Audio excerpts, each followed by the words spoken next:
Hello, I'm Kara, and today I want to show you a new auto fishing farm that I designed. So this one is super simple, compact, and very easy to use, but most importantly, it is extremely lag friendly. You can see it built up there next to me, and it just uses the block spot behind and above my head, but there's a few additional things that we can do to make it a little bit nicer and easier to use. So we're going to build the farm real quick, and I'll show you how to use it.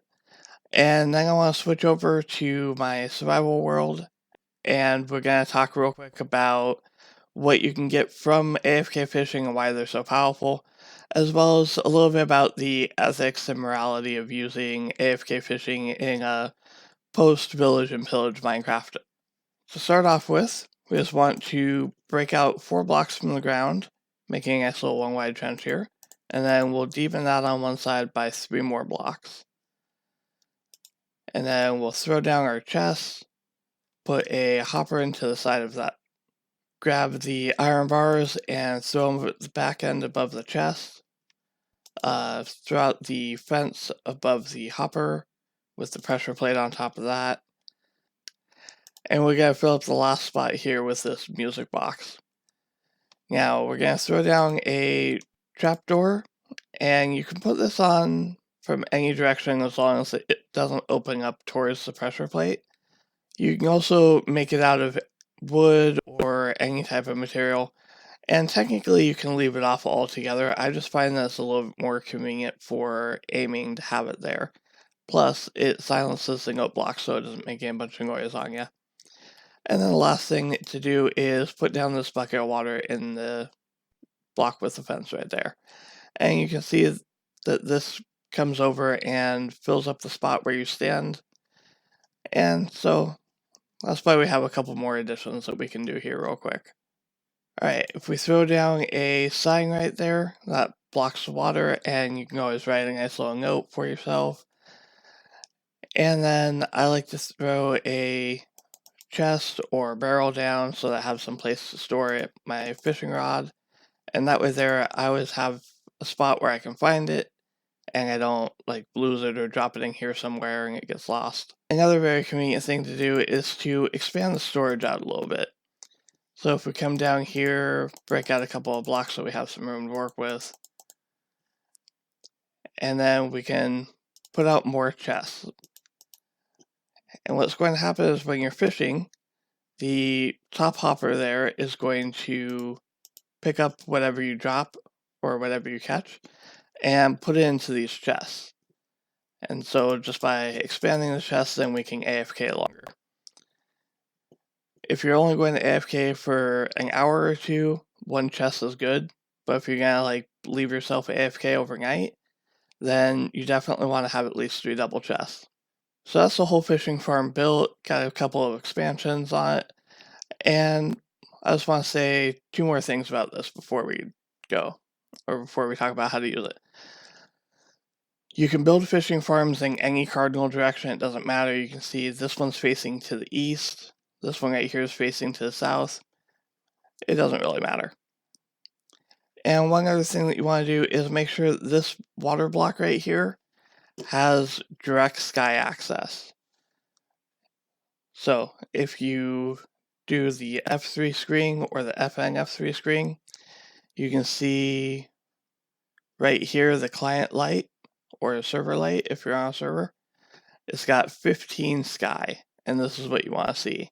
I'm not 100% certain that the actual amount of sky access matters, but I'm pretty sure that it does. And 15, of course, is the highest that you can have. Now, for how to use this, you want to grab your trusty fishing rod and go stand down on top of the chest, back up all the way against this iron bar. I usually back up into a corner, but it really doesn't matter. Anywhere against the iron bar works just fine. And then you want to aim at the pressure plate here.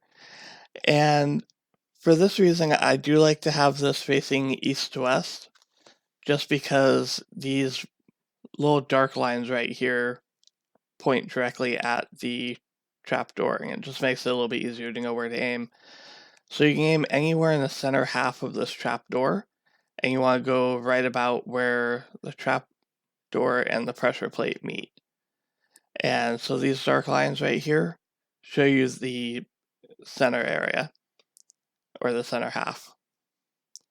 And then you just hold down the mouse button and it'll automatically fish for you. I personally play on a laptop and I just put a bottle on top of the mouse button and that holds it down for me all night. And I know other people use clicking scripts or macros in order to actually get this thing to auto fish for you. Both work, both are good. Now let's switch over to the survival world and we'll talk about what you can get from this farm. Alright, here we are on the Dominus Lux server that I play on, and right behind me is the doorway into my fishing farm.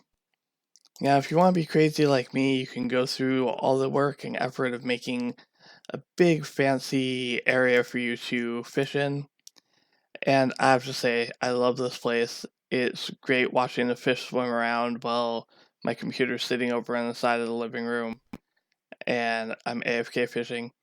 You can see we've got my fishing farm here and my barrel with some spare fishing rods and other miscellaneous stuff. Now, the best fishing rod that you can have is one like this. It's got Luck of the Sea 3, which will get you better stuff when you're fishing. Lure 3 will help you fish faster. The Unbreaking and Mending will make the rod last longer, as well as automatically repair it when you're fishing, because you get a little bit of experience as you fish. Now, when I did this, I went out and hit up some sunken buildings, and I was able to find a couple of straight mending rods, and that's what I started off with, and that really helped make this whole process much faster to begin with. And I did a little bit of AFK fishing, so I'd have some examples of what you can get here. The main things that you're going to get are cod and raw salmon, but you also get a whole bunch of bows with different enchantments and a bunch of different fishing rods, and you can combine these fishing rods together in order to make yourself a good fishing rod like this. You also will get books with different enchantments on them. Some of them will be useful, some of them won't. And then you will get tons and tons and tons of saddles, more than you could ever use. Tons of puffer fish. And then you'll also get lily pads, string, ink sacks, bones, empty bowls, tropical fish, and tripwire hooks. You'll get glass bottles that I drink the water out of, and I'll use them or store them up and use them for my potions. You get leather, and the most important things that you get from me are name tags and nautilus shells. But one of the other big reasons why I ended up making this fishing farm is just for all the stuff that you get that's enchanted. So if you grab this thing and you go over here to a grinding wheel, you can put it on there and it'll take off the enchantment and give you experience for it. So this has become my extremely basic early game fishing farm, because you can make one of these things within the first 20 minutes of being in the game if you really try. And it's been where I've gotten a lot of my experience from in order to make all my fancy armor and stuff, as well as a decent number of useful books. So when fishing farms first came out, there was a lot of debate about how they were overpowered because they gave you all these books with different enchantments on them, and you can get mending enchantments really early on in the game, and it can make for a very easy and accelerated start. In my last server, I decided to go with AFK fishing. It was my first time using it, and it made for a super accelerated start. It was really easy, and I had endgame gear within the first couple of days. And this time around, when we restarted the server, I didn't want to do AFK fishing for a while. And that later on, I'd probably make a farm just for the free godless shells, and most importantly, the unlimited game tags for when I needed those. But 1.14, the Village and Pillage update came out, and well, I spent like 15 minutes trading with some villagers with a stack and a half of emeralds that I got from going and exploring shipwrecks and digging up buried treasure. And I came back with 8 mending books and 3 silk touch books, and I could have done way better now that I know what I'm doing more. Villager trading is so powerful now that it's even more powerful than the fishing farm, which is really kind of funny to say. So if you just have a half decent like carrot farm or something, you can go and create yourself a farmer to trade with that has the carrot trade that you want and get up a whole bunch of emeralds real quick and easy, super fast, and really it's even more effective than fishing. So that's my 2 cents on whether or not fishing farms are ethical. And I think that really in a post Village and Pillage update with the new villager mechanics, they're really not that special anymore. You know, still super easy, especially if you don't have access to a village, but villages generally aren't too hard to find.